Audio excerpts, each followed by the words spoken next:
बच्चों plant kingdom का चौथा लेक्चर अपन पढ़ते हैं और चौथे लेक्चर के अंदर अपन एल्गी को डिटेल में पढ़ेंगे। सबसे पहले क्लोरोफाइसी एल्गी, फिर फियोफाइसी, फिर रोडोफाइसी एल्गी।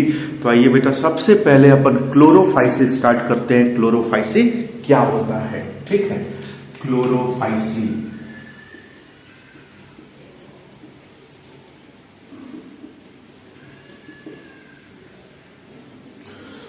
बेटा क्लोरोफाइसी को अपन ग्रीन एल्गी के नाम से पुकारते हैं। किस नाम से पुकारते हैं अपन इसे? ग्रीन एल्गी के नाम से पुकारते हैं। Green algae. ग्रीन का मतलब ये नहीं कि एकदम हरा होता है, ये ग्रास ग्रीन होता है। ग्रास ग्रीन का मतलब कि जो दूब होती है, जो घास होती है, उस कलर का होता है। तो ये ग्रीन कलर का मतलब, ग्रीन एल्गी का मतलब ये ग्रास ग्रीन होता है। मतलब बेटा कि जो दूब होती है, जो घास होती है, उस कलर का होता है। ये ग्रीन क्यों होता है? सबसे पहला पॉइंट ये समझना है कि ये ग्रीन क्यों होता है। क्योंकि इसके पास एक स्पेशल पिगमेंट होता है। इसके पास एक स्पेशल पिगमेंट होता है, जिस पिगमेंट का नाम होता है बेटा chlorophyll A and chlorophyll B. इसके पास दो पिगमेंट होते हैं और इसी पिगमेंट के वजह से ये ग्रीन कलर का दिखता है, ये ग्रीन कलर का दिखेगा, ठीक। थोड़ा ध्यान से सुनिएगा, ये दोनों पिगमेंट प्रेजेंट कहाँ पे होते हैं? तो ये दोनों पिगमेंट क्लोरोप्लास्ट में प्रेजेंट होते हैं। कहाँ पे प्रेजेंट होते हैं? तो क्लोरोप्लास्ट में प्रेजेंट होते हैं। तो अगर आपसे कभी पूछा जाता है कि chlorophyll A, chlorophyll B pigment कहाँ प्रेजेंट होते हैं, तो क्लोरोप्लास्ट के अंदर होंगे। एक पॉइंट और थोड़ा ध्यान से सुनिएगा, जो क्लोरोफाइसी के क्लोरोप्लास्ट हैं, जो क्लोरोफाइसी के क्लोरोप्लास्ट हैं बेटा, वो वेरियस शेप के होते हैं। वेरियस शेप में जैसे रेटिकुलेट शेप के होंगे। रेटिकुलेट का मतलब जाल जैसे होते हैं, रिबन शेप के होते हैं, प्लेट शेप के होते हैं, कप शेप के होते हैं, डिस्क्वाइडल शेप के होते हैं। तो बहुत अलग अलग शेप के होते हैं। तो मैं यहाँ पे लिख देता हूँ, क्लोरोप्लास्ट जो इनकी होती है वो वेरियस शेप की होती है, अलग अलग कलर की होगी। अगर कलर की मैं बात करूं बेटा, तो अभी मैंने आपको बोला है रेटिकुलेट शेप का होगा। रेटिकुलेट मतलब जाल। दूसरा रिबन। अच्छा, जो रिबन शेप होता है ना बेटा, उसी को अपन स्पाइरल भी कहते हैं, ठीक। और प्लेट शेप का होगा, प्लेट शेप का होगा, डिस्क्वाइडल शेप का होगा और कप शेप का होता है। तो उनके क्लोरोप्लास्ट अलग अलग शेप के होते हैं। जो शेप एनसीईआरटी बुक आपसे मेंशन कर रही है, वो शेप मैंने यहाँ पे लिख दिया है। एक पॉइंट और थोड़ा ध्यान से सुनना बेटा, इनके क्लोरोप्लास्ट के अंदर एक स्पेशल स्ट्रक्चर होता है। एक स्पेशल स्ट्रक्चर होता है और उस स्पेशल स्ट्रक्चर को अपन पायरिनॉइड के नाम से पुकारते हैं। किस नाम से पुकारते हैं बेटा? पायरिनॉइड्स के नाम से पुकारते हैं। मैं रिपीट कर रहा हूं, थोड़ा ध्यान से सुनिएगा। मैंने कहा कि इनके क्लोरोप्लास्ट के अंदर एक स्पेशल स्ट्रक्चर होता है, जिसको अपन पायरिनॉइड्स के नाम से पुकारेंगे। किस नाम से? पायरिनॉइड्स के नाम से पुकारते हैं बेटा, ठीक। ये पायरिनॉइड्स बने किसके होते हैं? तो पायरिनॉइड्स स्टार्च प्लस प्रोटीन के बने होते हैं। किसके बने होते हैं बेटा? तो स्टार्च प्लस प्रोटीन के बने होते हैं और इनका काम है फूड मटेरियल को स्टोर करना। जैसे कि अगर मैं आपको स्टार्च और प्रोटीन समझाऊं, तो ये बीच में रहता है प्रोटीन। ये रहा बीच में प्रोटीन है बेटा, ये बीच में प्रोटीन है और ये बाहर की तरफ स्टार्च का डिपोजिशन है। ये बाहर की तरफ, सारा बाहर की तरफ स्टार्च का डिपोजिशन है। तो ये बीच वाली जो है वो प्रोटीन हो गई और ये जो बाहर वाला है बेटा, वो स्टार्च का डिपोजिशन है। किसका डिपोजिशन है? स्टार्च का डिपोजिशन है। एक पॉइंट थोड़ा और ध्यान से इस टॉपिक को सुनिएगा, थोड़ा ध्यान से मैं आपको बता रहा हूं। जो इनकी सेल वॉल होती है वो रिजिड होती है, रिजिड सेल वॉल होती है। कैसी सेल वॉल होती है? तो इनकी जो सेल वॉल होती है, इनकी सेल वॉल रिजिड होती है। जैसे कि अगर मैं आपको एक फिगर के थ्रू समझाऊं, तो थोड़ा ध्यान से सुनिएगा।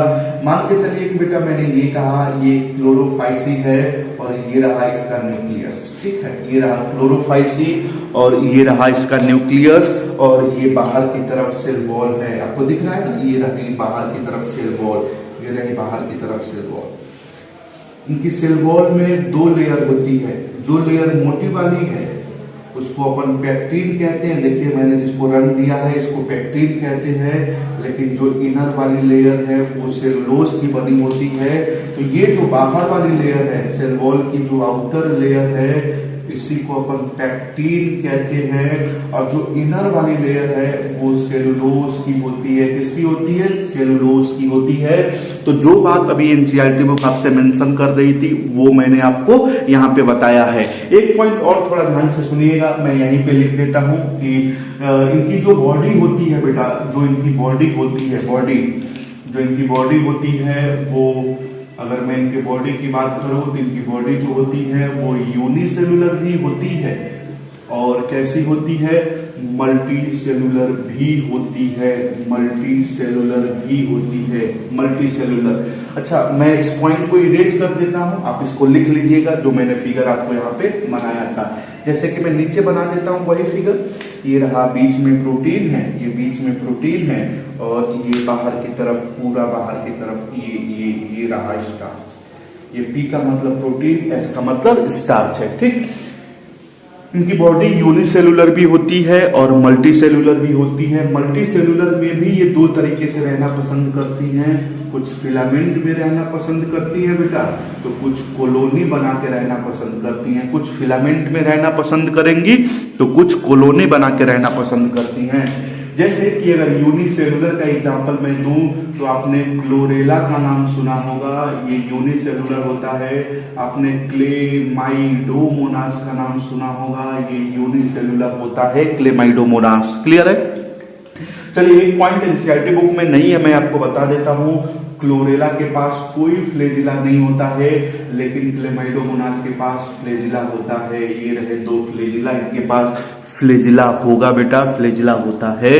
तो जो बात अभी एनसीईआरटी बुक आपसे मेंशन कर रही थी वो मैंने आपको यहाँ पे बता दिया है। तब तक नोट करिए तुम।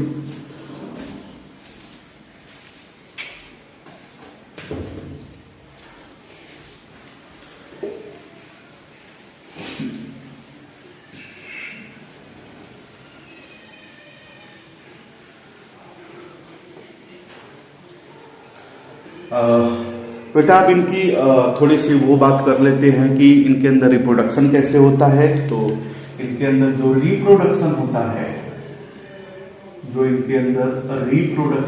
है बेटा, वो रिप्रोडक्शन 3 तरीके से होता है, 3 तरीके से। अभी मैंने जब तीसरे लेक्चर में मैंने एल्गी के रिप्रोडक्शन के बारे में बात की थी तो वहां पे 3 तरीका मैंने आपको बताया था। एक वेजिटेटिव, दूसरा एसेक्सुअल, तीसरा सेक्सुअल। तो क्लोरोफाइसी एल्गी के अंदर तीनों तरीके का रिप्रोडक्शन देखने को मिलेगा। पहला रिप्रोडक्शन जो है वो वेजिटेटिव है और दूसरा जो है बेटा वो एसेक्सुअल है और तीसरा जो है बेटा वो सेक्सुअल है, सेक्सुअल रिप्रोडक्शन है। वेजिटेटिव में इनका रिप्रोडक्शन फ्रेगमेंटेशन के थ्रू होता है। किसके थ्रू होगा? फ्रेगमेंटेशन के थ्रू। जिसको पता नहीं है फ्रेगमेंटेशन क्या होता है वो तीसरा लेक्चर एक बार देख लीजिएगा, लेकिन मैं आपको समझा देता हूं। ये मान के चलिए कि मैंने कहा क्लोरोफाइसी की बॉडी है, क्लोरोफाइसी की बॉडी है। जब ये बॉडी अगर टूट जाती है 2 हिस्सों में, मैंने कहा कि ये 2 हिस्सों में टूट गई, तो टूटा वाला हिस्सा क्या करेगा? एक न्यू बॉडी बना लेगा। जो टूटा वाला हिस्सा है बेटा वो एक न्यू बॉडी को डेवलप कर लेता है, वो एक न्यू बॉडी को डेवलप कर लेगा। क्लियर है? अब थोड़ा ध्यान से सुनिएगा। जो इनका एसेक्सुअल रिप्रोडक्शन होता है वो डिफरेंट टाइप ऑफ स्पोर से होगा। किससे होगा? डिफरेंट टाइप ऑफ स्पोर से होता है। और इस डिफरेंट टाइप ऑफ स्पोर के अंदर एक बहुत स्पेशल स्पोर है, मोस्ट कॉमन स्पोर है, जिसका नाम होता है जू स्पोर। कौन सा नाम होता है? जू स्पोर। आपने इसका नाम सुना होगा। इसके पास ये रहा जू स्पोर और ये रहे इसके फ्लेजिला, इसके पास फ्लेजिला होगा। एक पॉइंट बेटा थोड़ा और ध्यान से सुनिएगा, थोड़ा ध्यान से टॉपिक को सुनना। ये रहा एक बॉडी, ये बॉडी मैंने बनाया है, ठीक है। और इस बॉडी के अंदर मैंने कहा जू स्पोर बन रहा है। ये रहा एक स्ट्रक्चर, मैंने कहा कि इसी के अंदर जू स्पोर बन रहा है। अरे मैं आपको एनसीईआरटी की एक लाइन है उसको समझाने का प्रयास कर रहा हूं, थोड़ा ध्यान से सुनना बेटा।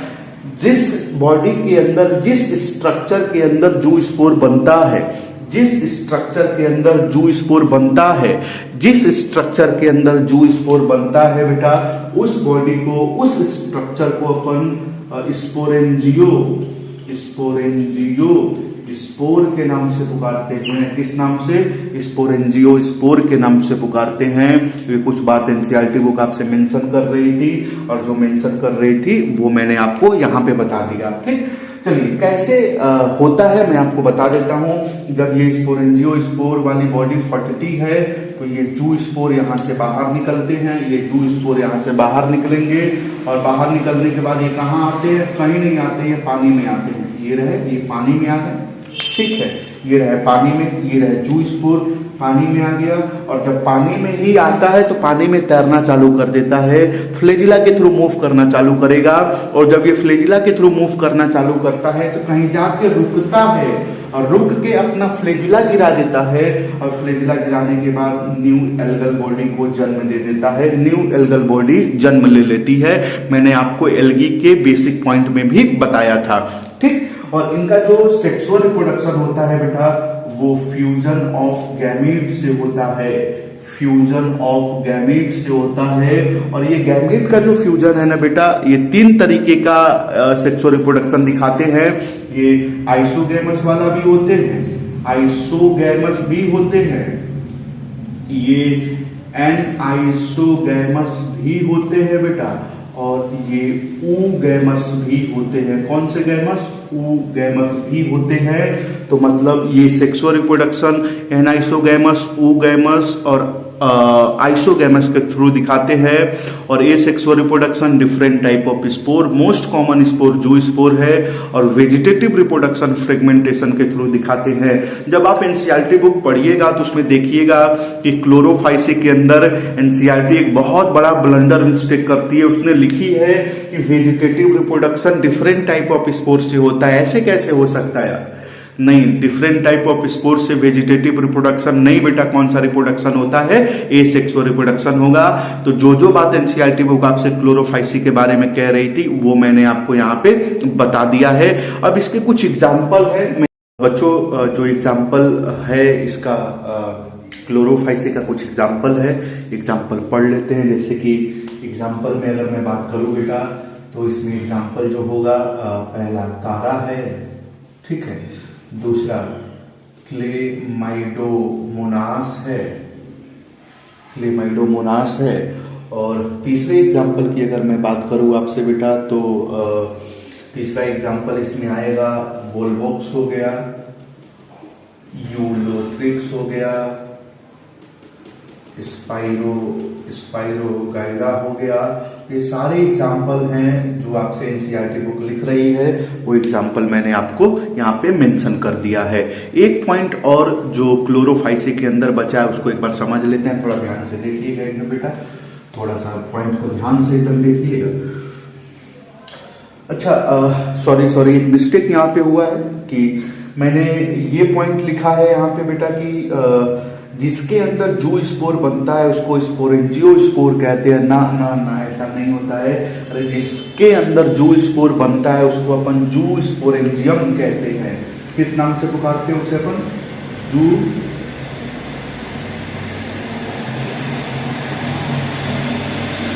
जू स्पोरेंजियम के नाम से पुकारेंगे। मैं रिपीट कर रहा हूं, थोड़ा ध्यान से सुनिएगा,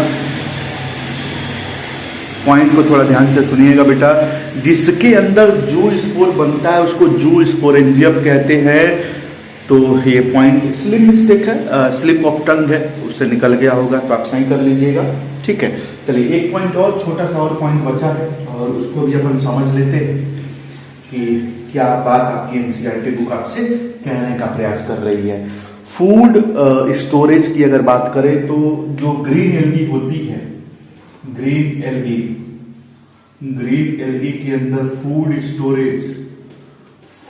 स्टोरेज जो है मोस्टली, मैंने मोस्टली यहां पे लिखा है, मोस्टली ज्यादातर स्टार्च के फॉर्म में होता है, मोस्टली स्टार्च के फॉर्म में होगा, मोस्टली ज्यादातर स्टार्च के फॉर्म में, लेकिन कभी कभी लीस्ट टाइम, बहुत कम टाइम अगर मैं कहूं तो फूड स्टोरेज ऑयल ड्रॉपलेट के फॉर्म में भी होता है, ऑयल ड्रॉपलेट के फॉर्म में भी होता है।